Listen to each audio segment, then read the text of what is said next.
Welcome to Storyteller, where I find the wildest stories from true crime, dark history, to spooky folk tales and accounts of a corruption. And Teresa hears it all for the first time. I'm Courtney. And I'm Teresa. Do I have a story for you? Ooh.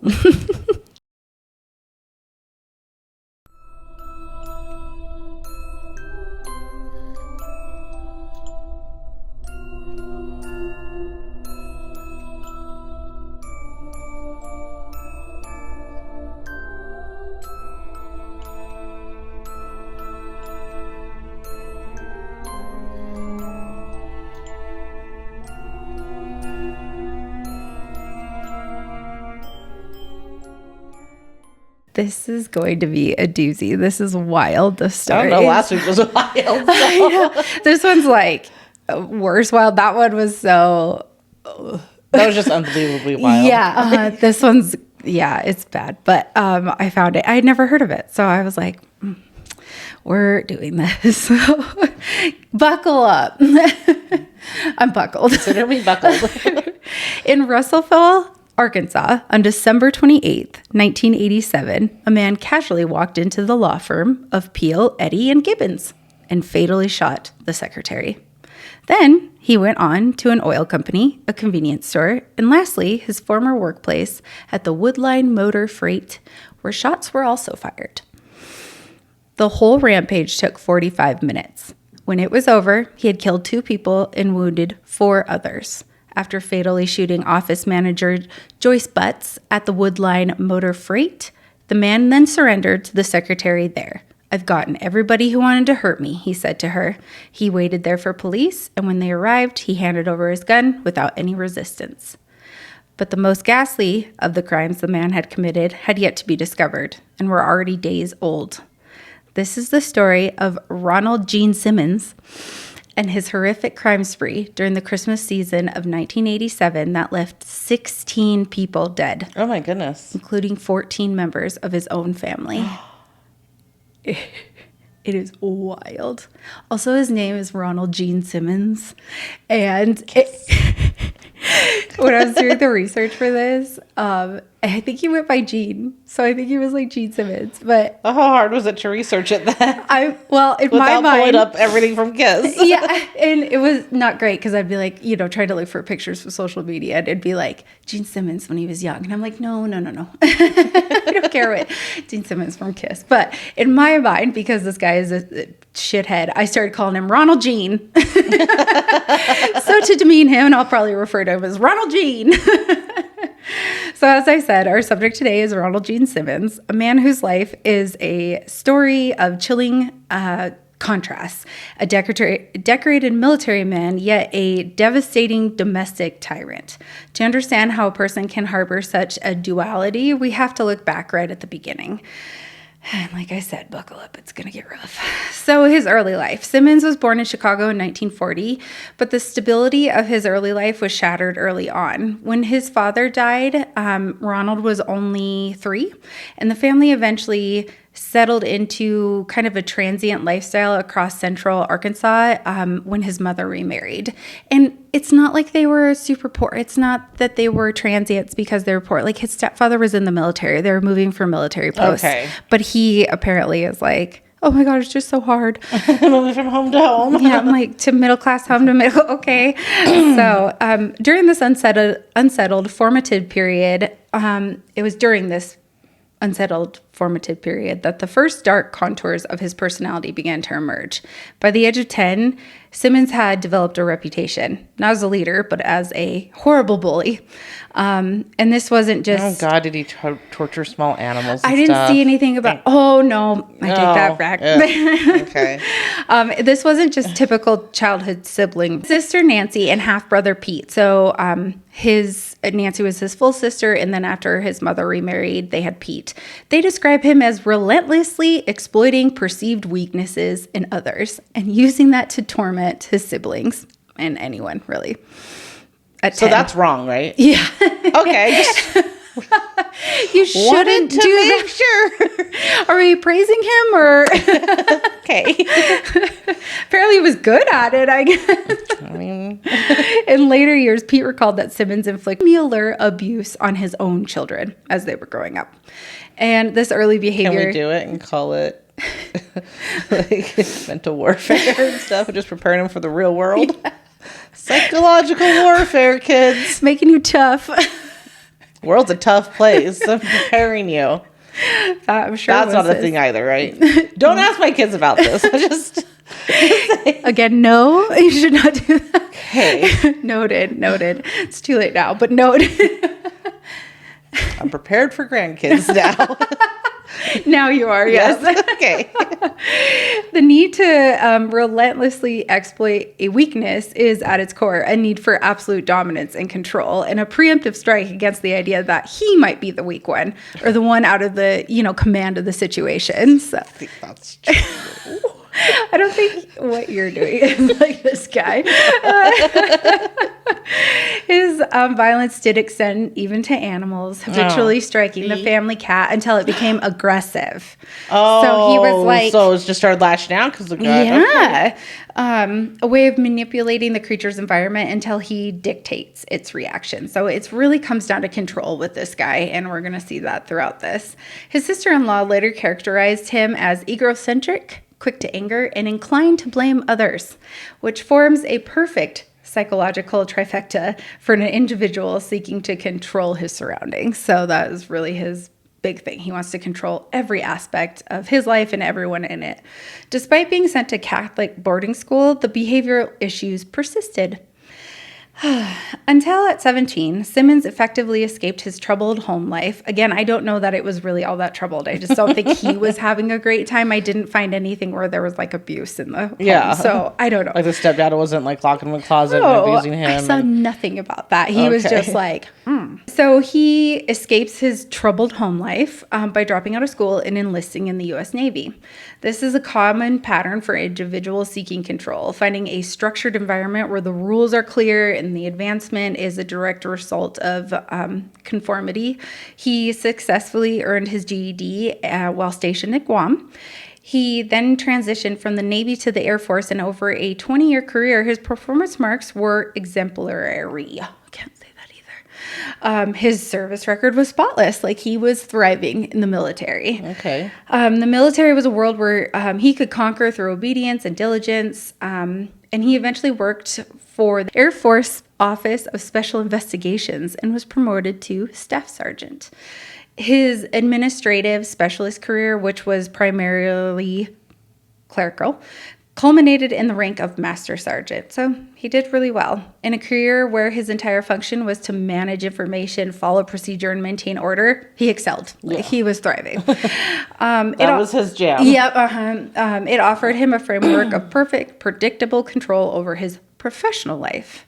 His accolades, including the Bronze Star Medal and the Republic of Vietnam, are a testament to his ability. Words are hard. Words are hard. Are a testament to his ability to thrive in a system that values hierarchy, order, and control. When he was in the Navy service, or during that service at a USO dance in Bremerton, Washington, he met Bursabe Rebecca Becky Ulibarri. And she goes by Becky, thank God, because I can't say her first name. What was her first name again? Bursabe? Bursabe. I've never seen it before, ever. That's interesting. Okay, yeah, so I was like, she went by Becky, thank God. I probably would have been like, we're not doing this story. That one lady. Yeah. They married in 1960 and would go on to have 7 children over the next 18 years. So think about this. A man whose entire behavioral history is rooted in exploiting weakness, whose character is defined by the need for dominance, settles into a marriage and rapidly produces a large family. A large insulated family unit is the ultimate laboratory for control. So he just was making her have all these kids and controlling her because he was dominating everyone, and it gets bad. It is a private world where his rules are law, and his wife and children are, by the very nature of the family structure, beholden to his authority. In retirement, this control that was so perfectly channeled and rewarded by the military would have to find a new outlet. And that was when the meticulously maintained facade would begin to crack. So Becky. Ronald did not waste any time after marrying Becky to assert his control. Becky once told her sister that Ronald's own mother had tried to warn Becky against her own son. Like, right, I don't even know if they were married yet or if it was right after. Simmons' own mother had warned her about his temper and tendency to dominate those close to him. And Becky was like, it's cool. I can fix him. You can never fix him. That pro tip. She was always trying to tell me what Gene was like, Becky told her sister, but I didn't listen. Poor Becky. Once a petite, beautiful woman who wore trendy outfits, the cutest cat eyeglasses, and her long, glossy black hair in the latest styles. Becky, at Ronald's insistence, after they were married, stopped wearing makeup, kept her hair tied back, button-up shirts, like collars up here, long skirts, and yeah, her beautiful hair like left untouched. It could be in a ponytail, and that was it. So, and I did find pictures of their wedding day, and she is adorable. Actually, Becky's beautiful even when she's older, like, and their kids are beautiful, but you can tell the difference, like, from their wedding photos to later on. Like, yeah. She is, wearing much different, So her sister noted Becky was not stupid by any means, but she was insecure, and Ronald really took advantage of that. He convinced Becky that she was not capable of doing anything. Like, he had to guide her in everything that she did. And he made her believe that things were her fault, that she deserved what she got. He handled all household tasks like bills and groceries, not cleaning or anything, and forbade her from getting a driver's license or even using the phone. And it got to the point when, like, down the road, like, he wouldn't even hook up phones in their houses. Like, not even, she could only write to her family, but later he denied her stamps, forcing her to ask others to mail her letters secretly. It seemed Becky was living in hell. But don't worry, Ronald was still made things worse. He had more to give. When Ronald Gene retired from the Air Force and military service on November 30th, 1979, Simmons' life began to unravel. The family faced financial difficulties now that he wasn't working all the time, and Simmons developed a reputation for being abusive and reclusive that just progressed to getting worse. Simons used distant post office boxes to censor his family's mail. Becky's sister said they rarely even knew where the family was living. Like, they would have a general idea, maybe a state where they were or by what town, but they wouldn't know an address for years and years. So they never had any way to get a hold of her or anything? Okay. No, yeah. And her communication was sporadic when he wouldn't even give her stamps. So with the outlet of the military for control and order, he now starts to control and isolate his 7 children in the remote property they live on in New Mexico. But his ultimate object of control would become his oldest daughter, Sheila. Becky. Is she a little rebel? No, I wish she was. Sheila, Becky and Ronald's oldest child had always enjoyed being her father's favorite child as she grew up. But at 17, family members, when they were allowed to see the secluded family, tell of how inappropriate Ronald Gene's behavior toward his daughter had become. Becky's sister would later say it was obvious he was beginning to become involved with Sheila. Yeah, icky poo. This story's got everything. We got mass murder. We got incest. They would go, like, these family gatherings, and Sheila at 15, 16, 17 would be, like, sitting on her father's lap like a girlfriend would, or sitting between his legs if he was, like, sitting. And the family members, like, there's a documentary, and Sheila, or Becky's sister, talks in it, and she's like, it was so gross. It was very inappropriate, and it is. So, but Sheila probably didn't see anything wrong with it because she's been groomed and everything. Yeah. So, and she was the favorite, and, right? Yeah. So the behavior had family members side-eyeing Ronald because they understood it's not Sheila's fault. Like, he's encouraging this. He's telling her it's okay. And by the time she is 17, Ronald is not hiding his sexual relationship with Sheila, especially not from his wife. They would go grocery shopping, and Sheila would sit right next to her father, like in the front seat, so far over on the bench, like next to him, it resembled one person, while Becky rode in the back seat. And then they'd get to the grocery store, and they'd be like, Becky, you stay in the car. Sheila would go inside with her dad, and they appeared to be like a married couple. So people that didn't know him were like, oh, husband and wife. Yeah, that man just has a kind of young wife. No. Sheila, unsurprisingly, becomes pregnant by her own father at the age of 17. On April 17th, 1981, social services received an anonymous call alerting them to a 17-year-old girl who was allegedly carrying her father's child. Over the next 3 days, the anonymous informant would call back each day asking why nothing had been done. If the informant sounded anxious, it's because he was anxious. To turn the guy. Okay. Yeah, to turn in his own father. It was Sheila's younger brother, Ronald Gene Simmons Jr. And it didn't come out till later, like he was the one calling. But where did he get a phone from? I have no idea. It doesn't say. Yeah. So, okay. Maybe Becky was beaten down enough by her husband to turn a blind eye to what was happening in her own home, to her own child. But Becky and Ronald's oldest son, Ronald Gene Simmons Jr., was not. Finally, 3 days after the initial call, a caseworker went out to the Simmons remote home to investigate rumors. Meeting privately, Sheila confirmed the suspicions that she was pregnant with her father's child. An assistant Otero County prosecutor was notified on April 21st. Under the threat of prosecution, Simmons eventually agreed to a program of psychological counseling for the whole family. Counseling. Yeah. But Sheila got to stay in the home. The kids got to stay in the home. Everyone else, they had to go to counseling. Mm-hmm. Yep. And he's like, I'll totally go to counseling. We're really past that, but okay. And when they were going to counseling, I might say this later, but he realized, I think his lawyer or somebody said, well, whatever you say to that counselor can be used against you in the court of law. And I think the county or state was at that point, like, thinking about trying to remove these children. And he was like, oh, we're not going to counseling anymore. Like, everybody back into the reclusive home. Yeah. So Sheila revealed that the initial incest had occurred in July of 1980 in a hotel room in Phoenix when Simmons and Sheila were on their way from New Mexico to California for a coin show. It did note, Sheila did tell them, I don't like going to coin shows, but I just try to do whatever I can to make it so he's not mad. 2 more incidents of incest happened in September of that same year, 1980. It wasn't until March of 1981 that Sheila realized she was pregnant and informed her father of his dual grandchild.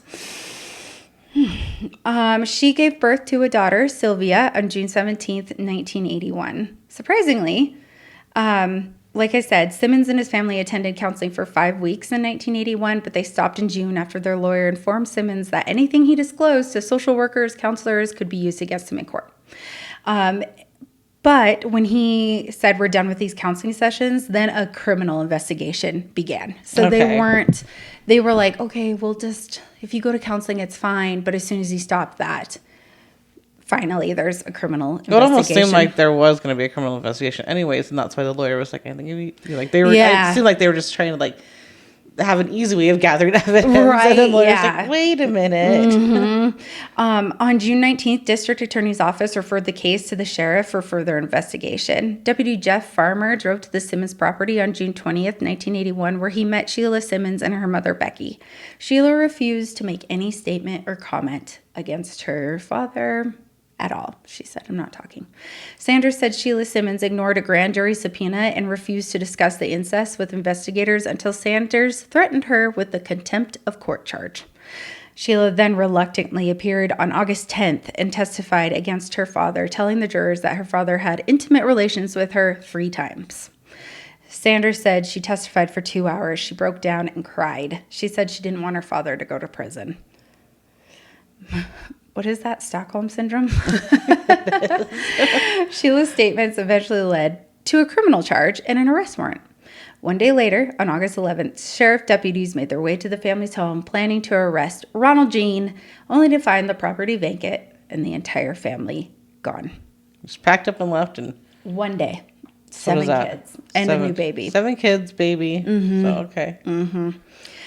So on to Arkansas. Simmons fled with his family first to Ward, Arkansas, and then they were in the Little Rock area after that, where the family life nearly collapsed for Ronald Gene Simmons. Gene Jr. declined to relocate to Arkansas because he's like, this isn't right. Well, he's the rebel. Yeah. Opting to instead to stay in New Mexico with high school friends as he finished school. Following the incest allegations, Becky sees sharing a bed with her husband. You should have divorced him, but okay. I guess you did that. I'm actually surprised that that was allowed. That he was allowed to stay with his friends and finish high school. Yeah. And not like... It is really surprising because, I mean, he obviously knew everything was going on in that house. I'm just surprised that, Ronald Gene Sr. wasn't like, absolutely not. You can't stay behind. So, I'm surprised that was allowed. And then the fact that Becky was able to have enough autonomy to be like, no, I'm not staying in the room with you anymore. I will not be. I'll stay in the same house. Yeah. And I'll still be married to you. But right. Yeah. you will not be staying in the same room. I know. Like, it's even amazing she got away with that. But old Ronald Gene wasn't down for long. He impregnated his daughter again in early 1983. Same daughter? Mm-hmm. Yep. This time, Sheila did have an abortion. On June 12th, 1983, Ronald Gene purchased a small farm in Pope County, Arkansas, undoubtedly in the hopes of further isolating Sheila so that he could carry on his sexual relationship with her far from prying eyes. And now that Becky was no longer having relations with him, probably seemed like a great idea. But there was another reason for the relocation. Simmons had enrolled Sheila at the Dragon School of Business, Arkansas people, blocks from the recruiting command where he was employed when they first moved to Arkansas. So this was in Little Rock. It was there that Sheila pursued secretarial courses to secure a job and gain independence from her parents' home, and met a boy. Sheila had met Dennis McNulty at the school's snack bar. Aww. There's pictures of them. I'll put on. They're so friggin' cute. Ronald Gene was furious. Well, yeah. In his mind, obsessed with control and how he's had all this control against, over Sheila, Simmons wholeheartedly believed that he owned Sheila, therefore her body as an extension of that. To him, Sheila having a boyfriend was the equivalent of a spouse cheating. Yeah, because that's what he treats her as a spouse. Mm-hmm. She's a girlfriend, not a daughter. Yeah. Oh, so gross. Mm-hmm. And it spurred on his final descent into madness. I just feel bad about how groomed she was, that she was like, I'm just doing it to keep him happy. Yeah. And if I don't do it, then... Yeah, it's devastating. Mm-hmm. Oh, so sad. Simmons moved his family to the secluded 14-acre farm and started building a compound. Of course he did. They're always building a compound, these guys. Hey, I don't knock a compound, though. Like, I want a compound. I want a compound, too. I want, like, a non-religious, friend compound. I do want a religious compound. Right. The tax breaks. It's a tax break, yes. Such good tax breaks. It's still up in the air, our plans on the compound thing. Not surprisingly, his compound had a cinder block fence, barbed wire topping it, 2 mobile homes smushed together to form one house, 2 outhouses because the one inside was broken, and broken heating and cooling systems, and a phone line that remained unhooked up so that the family was unreachable. This palace, meant to steal Sheila away from the no-good son of a bitch, Dennis McNulty, did little to deter Dennis, thank God. Shake your fist when you say that, would you? Son of a bitch! As Dennis regularly drove the 170 miles round trip to court Sheila.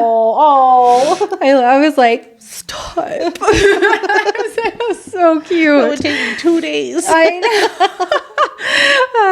A little over a year after the move, Sheila married Dennis McNulty on August 11th, 1984, and moved to Camden, about an hour away from her parents' home, taking her daughter that she had with her father, Sylvia.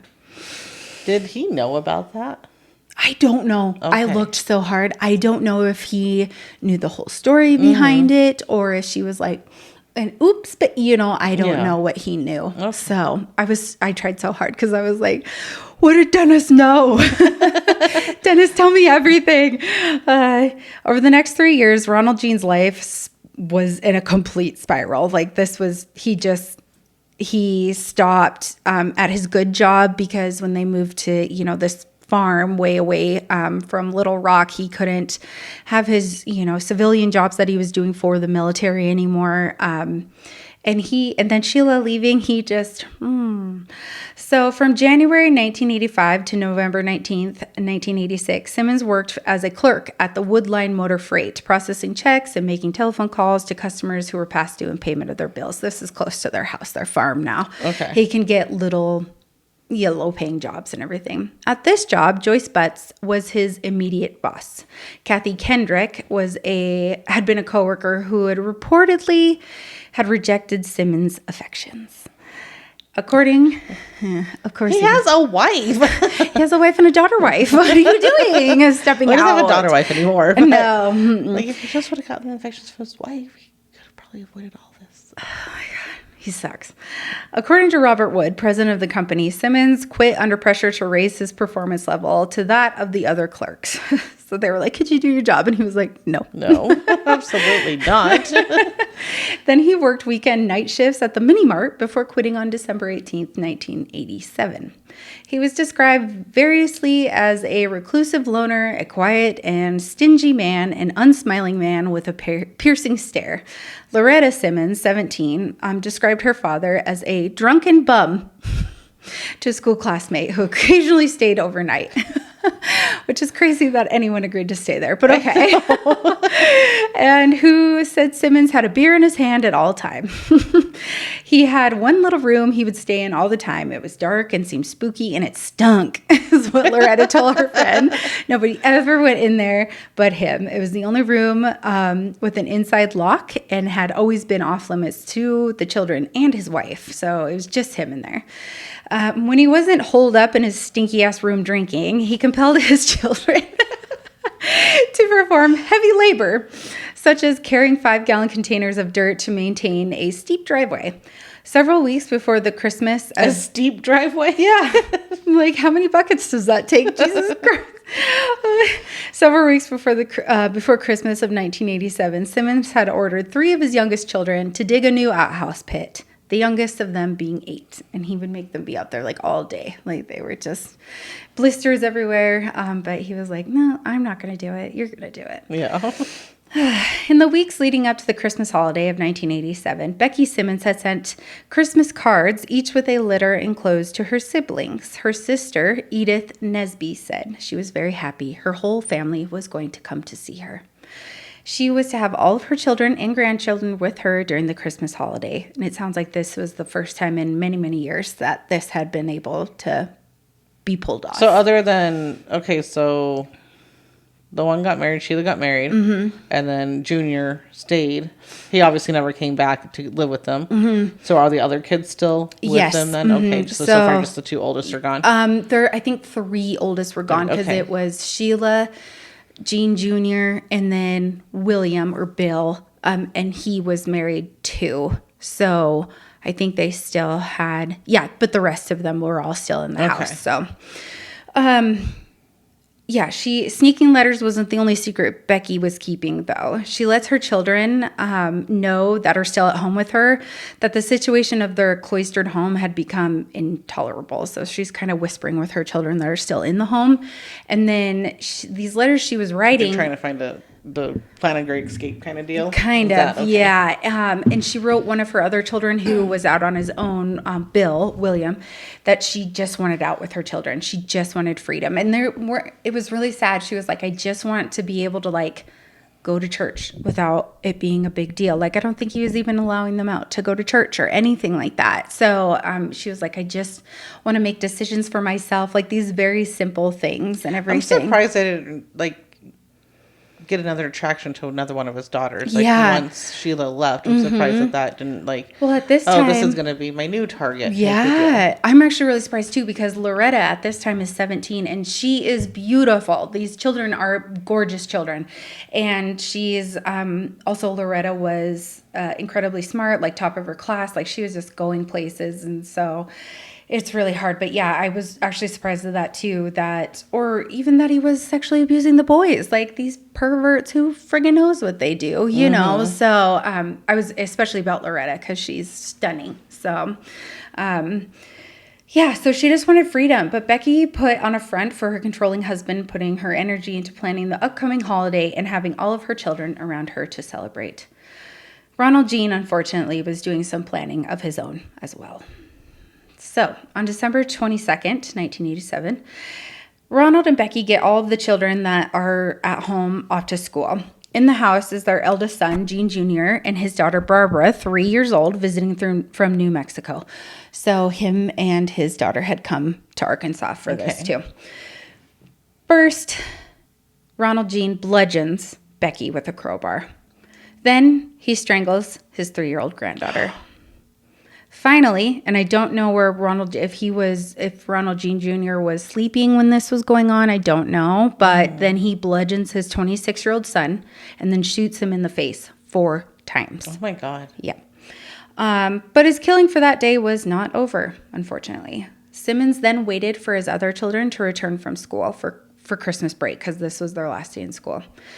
Investigators believe that the Simmons children, Loretta, Eddie, Marianne, and Becky, ages 17, 14, 11, and 8, were each invited into a room with their father alone as he would be like, I have a special surprise, special gift for you. And he'd have each one of them go into this room alone where he would strangle each one of them. So. What was he doing with the bodies, though? All I can think is that these children were walking into this room where their father was. He's telling them there's a special surprise, and as they walk in, they see their dead siblings. By the 4th one, I'd get suspicious. I'm going to go. Yeah. Yeah. Something doesn't seem right. Why are they not coming out after they get their special gift? Mm-hmm. Yeah. And I can't imagine that, like, none of them, like, gasped or, like, was like, scream? Yeah, something like that. I mean, Loretta was 17 and Eddie was 14. He could have been a very strong, but who knows if these kids were getting proper nutrition. Like, who knows if he was strong, so. Wow, and, yeah, awful. Mm-hmm. The 3-year-old gets me, though. Oh, I can't believe I'm saying this, but it gets worse.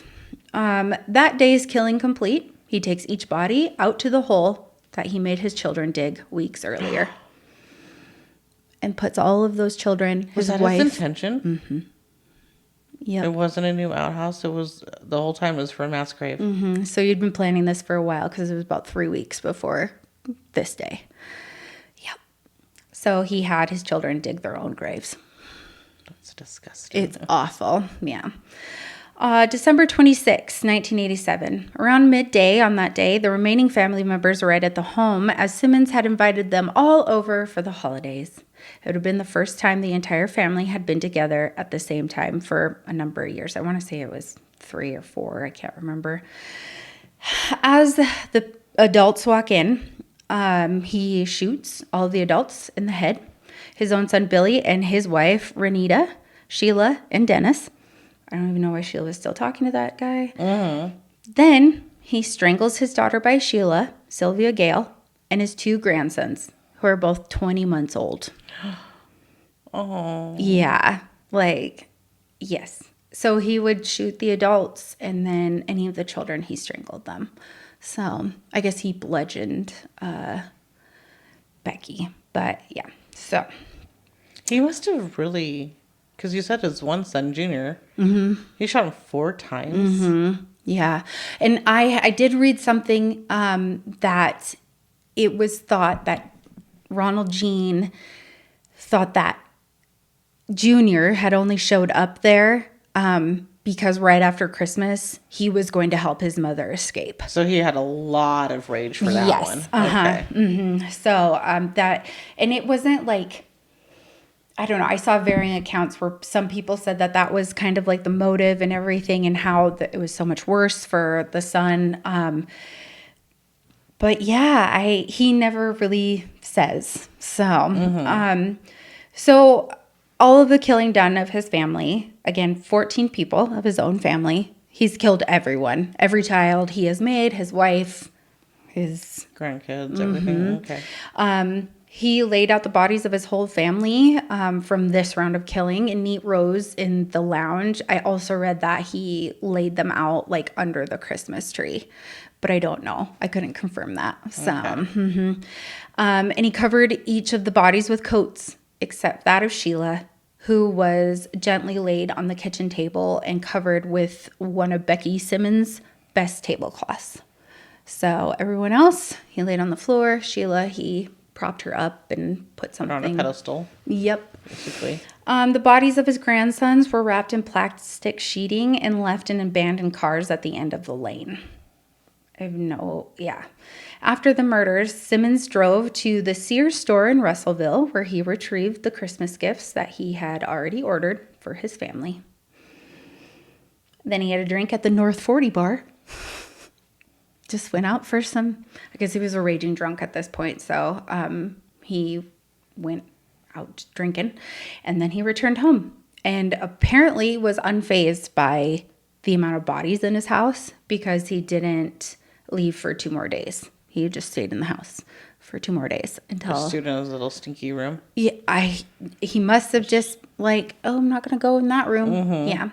There's pictures from the inside of the house. There's not of like the bodies or anything that I saw, but like it is intricately decorated. You can tell like Becky went through this house and decorated it for Christmas, and it was all kids and stuff. Yeah, and I'm like, oh family. my God, that is just a shot to the heart.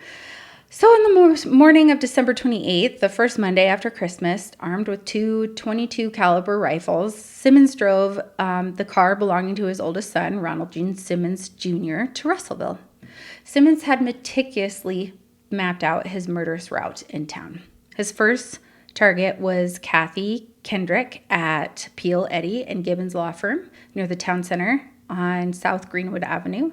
Simmons had been infatuated with Kendrick when they... Okay. Mm-hmm. I thought maybe it was one of the lawyers or something that was supposed to represent him. Yeah, when I was going through this, I was like, secretary? why are we at the law office all of a sudden? Yeah, so she had moved jobs. He had been infatuated with her when they both worked at Woodline Motor Freight Company, but she had rejected him because he's nasty and married. And nasty. After walking into the office, he shot and killed Kendrick with 4 shots to the head.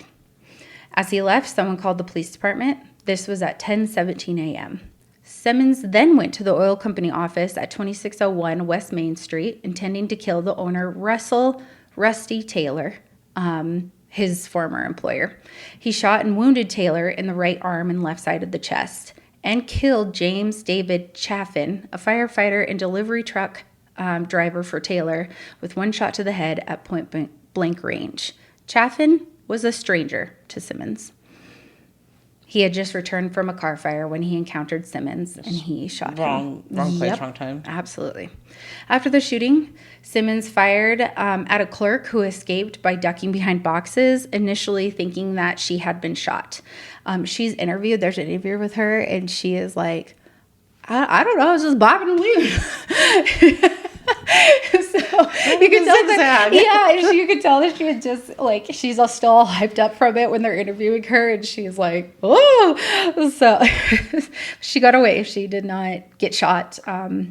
And when officers arrived, she gave them a detailed description of Simmons and his vehicle. Did she know who he was? I don't know for sure that she was there when he was working there, but I think it's such a small area, she might have had some idea who. Yeah. So the second shooting was reported at 10:27. So he finished the first one at 10:17. This one was reported 10 minutes later. So he's just cruising through his hit list, I guess. Simmons then drove back 3.1 miles through downtown to the Sinclair Mini Mart at 2400 East Main Street. Store owner David Slayer was shot once in the forehead, and employee Roberta Worley was shot once in the jaw. Both of them survived. Wow. Mm-hmm. That's why you don't use the 22 kids. Yeah. At trial, Woolery said she recognized Simmons as soon as he turned and faced her before the shot. Slayer later testified he squeezed the very first shot, or when he squeezed the very first shot, he was grinning. Awful. So basically, he's targeting ex-employees and stuff too? Anyone You feels... said he worked at the mini mart, right? Okay. Yep. His final target was the office of the Woodline Motor Freight Company on Bernard Way, where he shot his former supervisor, Joyce Butts, in the head and chest. Joyce survived, although she had to have open heart surgery to remove a bullet, and she had been left partially paralyzed on her left side. So, but at least she survived. She later testified that she had no memory of the shooting, and that as his supervisor, they had once argued over Simmons' pay. She's like, that's the only thing I can think why he was mad at me. So that must have been, I wonder when the bullet entered her head, if it it must hit the memory part. It must have. She has no... Either that or so dramatic that it's just... Yeah, a defense mechanism. Yeah. Then he ordered one of the employees, Vicki Jackson, the secretary at this place, at gunpoint to call the police, telling her, I've come to do what I wanted to do. It's all over now, and I've gotten everybody who wanted to hurt me. None of those people wanted to hurt him. No, just because like somebody rebuffed your advances, you've in the workplace, you fucking perv. Yeah. Like, oh my God. And you weren't doing your job, so they didn't give you a raise. Yeah, that's how work works. How a job works.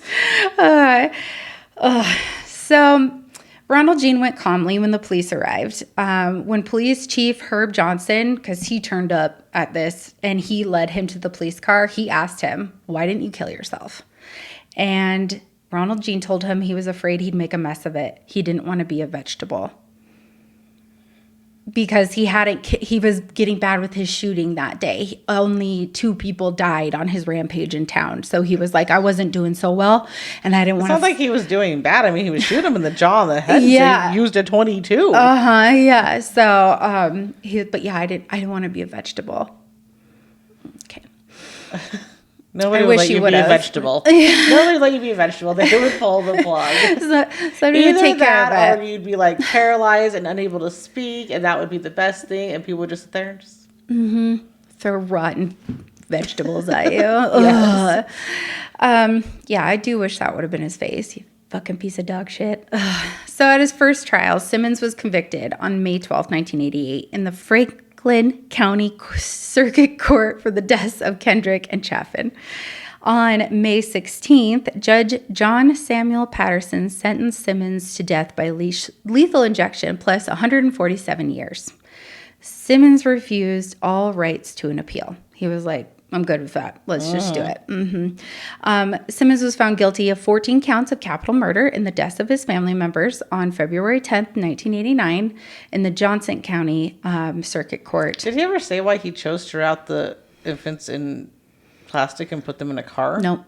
Okay. This guy barely talked, which is so aggravating. Like, why? Ugh. Prosecuting attorney Bynum offered a possible motive when he presented an undated note that was discovered in a safety deposit box at the Russellville Bank after Simmons' arrest. The letter seemed to indicate a strong love-hate relationship between Simmons and his daughter Sheila. No shit. After the judge ruled the letter admissible, Bynum had introduced a letter between Simmons and his daughter Sheila in which Simmons expressed anger that Sheila had revealed that he was the father of her child, and that he would see her in hell. Simmons literally lashed out at Bynum, punching him in the face. So in this courtroom, Simmons is like, I'll fucking kill you. So he punches him in the face and then unsuccessfully struggled for a deputy's handgun during this tussle. The officers rushed him out of the courtroom in chains. And the family members of, Becky's family, whoever was left, were in the courtroom, and they all said that they were ducking under the benches. They were so terrified when he went for this guy. Oh, yeah. So, can you imagine if he would have gotten that gun? Oh, my God. Who knows what? I mean, he obviously does not care about a mass loss of life, you know? So, Simmons was sentenced to death by lethal injection on March 16th, 1989. Again, he waived all rights to appeal. If I find out that fucker's still sitting on death row, I'm going to be so pissed. Spoiler alert, he's not. He's not on death row anymore. But they let him go. Yeah. They were like, good behavior, buddy. So this case caused a lot of stir up across the country, I guess, when it was going on, because he really, when he waived all rights to appeal, he meant it. Like, some people will be like, I just want to die for attention, and then they'll be like, whoa, whoa, whoa, whoa. Yeah. Time out. Let's straighten this out. Yeah. And so he was like, I'm done. I do not want to appeal ever. I don't want to drag this out. And it really caused a stir, because I think he was one of the first people to really do that. When he was on death row, he was kept alone because other prisoners were upset that Simmons didn't fight his death sentence because they thought it hurt their own cases. So he had to be like sequestered, because they're like, these other prisoners are going to kill us.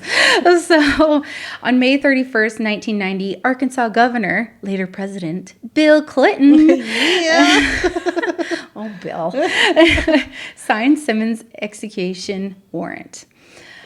Before his execution on June 25th, Simmons gave a brief, confusing final statement. Justice delayed, finally be done, is justifiable homicide. One of his attorneys, John Harris, said that he thought Simmons accepted his punishment but felt that it had been delayed for far too long. It's only been 3 years since you did this. Like, okay, some people sit on death row for 30 years. So. Yeah, that's why I was like, it would surprise me to find out that he was still sitting there. Yeah. So on June 25th at 1990, at 9:19 p.m., Ronald Gene Simmons was pronounced dead by lethal injection.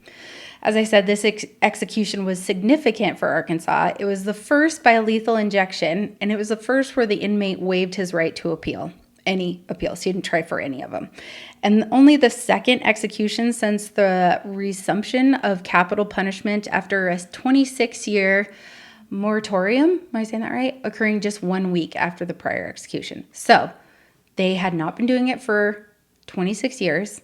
Then it was restated. Then like 2 in 1 week. Yep. Okay. And he was number 2.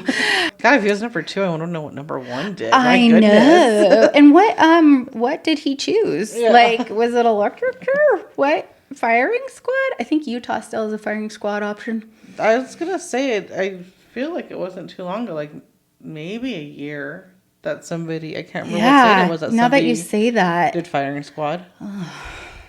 People are wild. Oh, and that is the story of Ronald Gene Simmons and his Christmas killing spree. That is just insane. The amount of people that he killed. Yes. And his reasoning. And it honestly, like, yeah, the kids want to get away, and his daughter, or Becky, wants to take the rest of the kids and escape. Yeah. But it honestly seems like a lot of it just stems about his infatuation with his own daughter. Yes. I kind of was thinking when I was researching this, I was like, he must have gotten over the Sheila thing, like, but then when he puts her like literally up on a pedestal, her body afterwards, like, there's some weird shit going on here. So, I mean, all over. So he's the world's smallest man. He killed 16 people, 14 of his own family, wounded 4 others because his fucking feelings were hurt. Yeah. And just the small children, too. God. Oh, it's awful. So, go fuck yourself, Ronald Gene, wherever you are. I was proud of Sheila to sit there and come from that. And yes. The incest and everything, and to be able to marry and live a normal life. Yes. And I will overcome that and everything. Yeah, I have pictures of her and Dennis, and they're little, because they had one of the grandsons was theirs.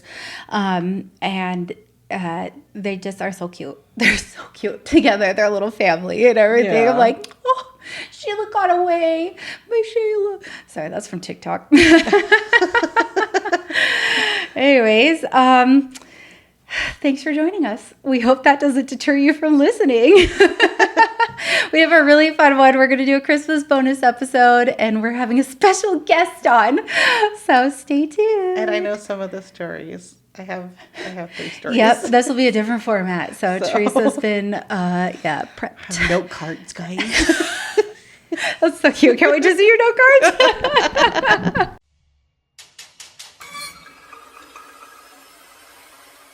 I think that's the one I would choose. Shut up, you would not. I would. You would choose firing squad. Well, yeah. I mean, you're blindfolded and stuff.